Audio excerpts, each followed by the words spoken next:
gonna call this hip-hop. Hip-hop is ancient culture being reborn again. Let me explain myself. Like the tree of life that was at Seneca Village, where they call Ellis Island right now. And the big tree of life. And the Selba tree, which the Maya prophesied about. The Selba tree, the world tree. That was the tree of life. The same thing, that tree of life that was mentioned in the book of Revelations 22. Book of Revelations 21 and 22 talk about the river and the tree of life. The river and the tree of life, right? So, the world tree in the middle of the West. That's where they placed the Statue of Liberty at right now, at the stump of the tree. As the tree was chopped down by an evil one. An evil one chopped down that tree, and at the stump of the tree they put an idol over it.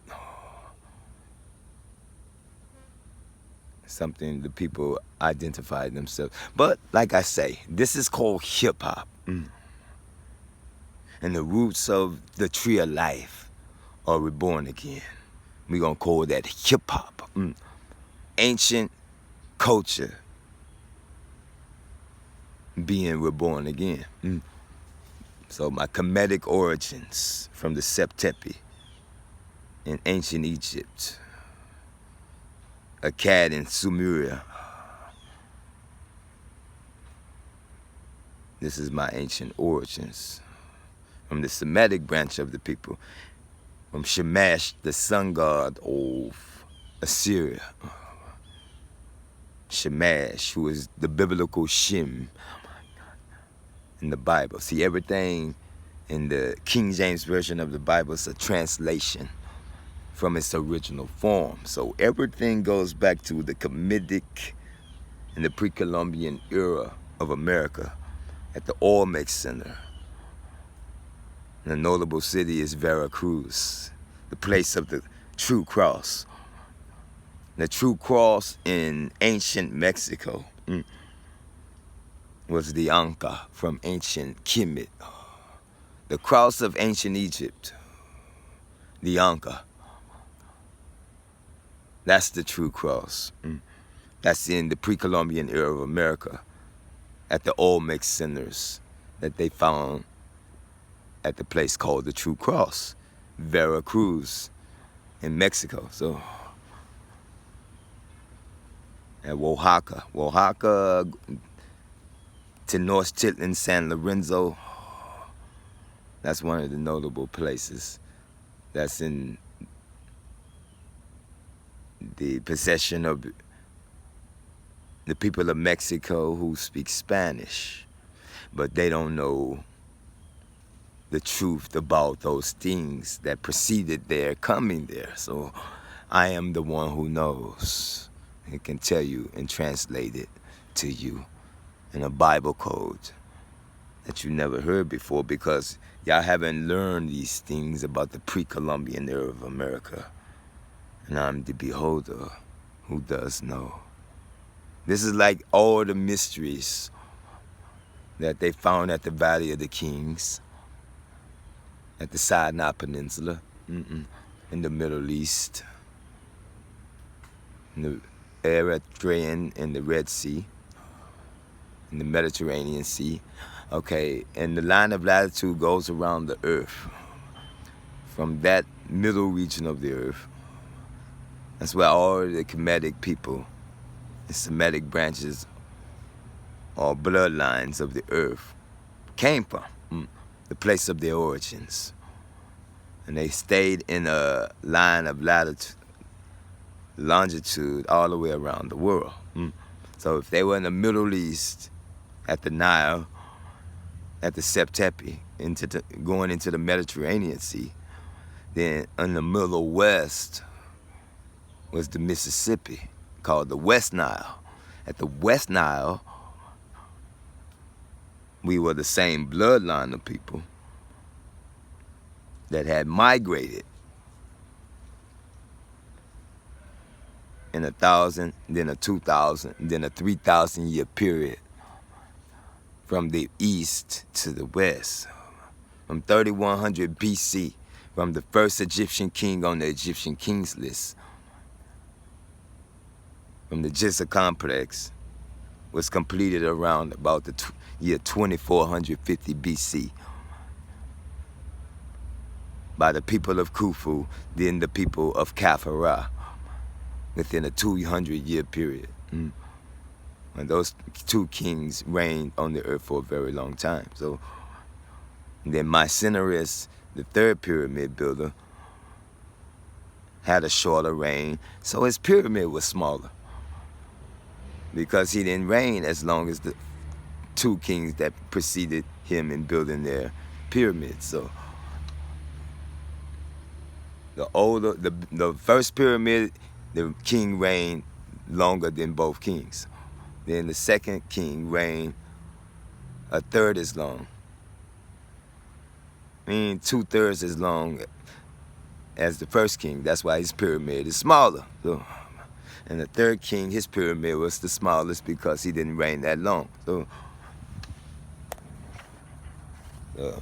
the account of that was told to me about that from Herodotus, the history. So when you read Herodotus, the history, he recalls those events about the pyramid builders. Herodotus, the history. Okay. Halicarnassus. All right. Now, hip-hop. That's what I'm talking about at this cultural center that I'm putting together with my hands here. You know, I'm going to walk you around it a little bit. Show you I've been tarping and framing the tent. I'm going to explain the Hua Orlin here, which means harmony. Harmony in the pre-Columbian era of America, from the notable city called Veracruz, a place I have been doing a lot of research at for about 25 years now. So to this day, I've been there for about 25 years at the Olmec Centers, piecing and figuring out my identity and who I truly am and what bloodline do I truly belong to and who my people are and where we come from. So I've been putting a compilation together, a final testimony. That's on my bucket list before I die. You know, put this little book together, a book of remembrance, a book of truth that shall triumph over all things, that is trying to stop the publication from being publicated. So my opposition in this place where I'm doing this compilation, which is going to be called the Niggerspedia Nigrannica, okay? Instead of being the Encyclopedia Britannica, this is a translation from those things that are in the Encyclopedia Britannica. This is the answers to those things that they might not have the answer for in the European Britannica Encyclopedia Britannica. So I have made a compilation to the same things that has the answers to some of the mysteries, you know, about the pre-Columbian era of America. The white man doesn't know these things because he wasn't on this earth when those things were being done. So he wasn't on this side of the earth. He wasn't here. We were here, my bloodline, the people I belong to.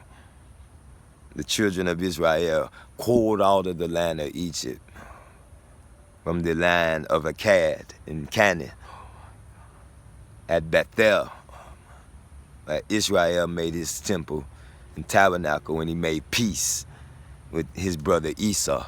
In the house of Esau, stopped trying to kill the children of Israel and let them pass through their land, and them passing through the land of their brother Israel, but never trespassing each other's borders, but coming as diplomats and emissaries in peace with one another.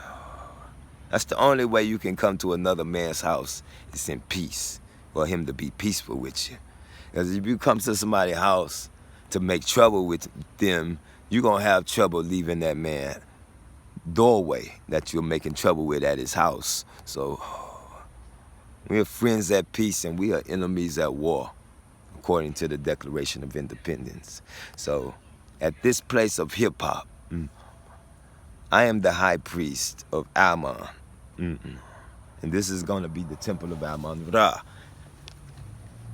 across the West Nile, which is the Mississippi River, in the pre-Columbian era of America. So this is Nuhua Orlin, meaning the bloodlines of men on earth at the four cardinal directions. The white man of the north, the black man of the west, the golden men of the south, and the red man of the east are in harmony at this little temple in the middle of those four cardinal directions and colors of men on the earth. So, at Nuhua Orlin, there's harmony in the middle. At that temple, I am the high priest of Ammon. That's the title of the king of ancient Egypt, which was at that Olmec Center since 900 BC. At Weset. Weset is Thebes, or the best, at the best land in the Mexican jungle across the West Nile, which is called the Mississippi River. So, this is Amduat from the mortuary temple of Seti, 1 and 2, and the father of Ramesses the Great, who was the Ozymandias, or the King of Kings, in his days when he was on the earth. This is where I've learned this. It's hereditary for me to do what they were doing. It's in my blood.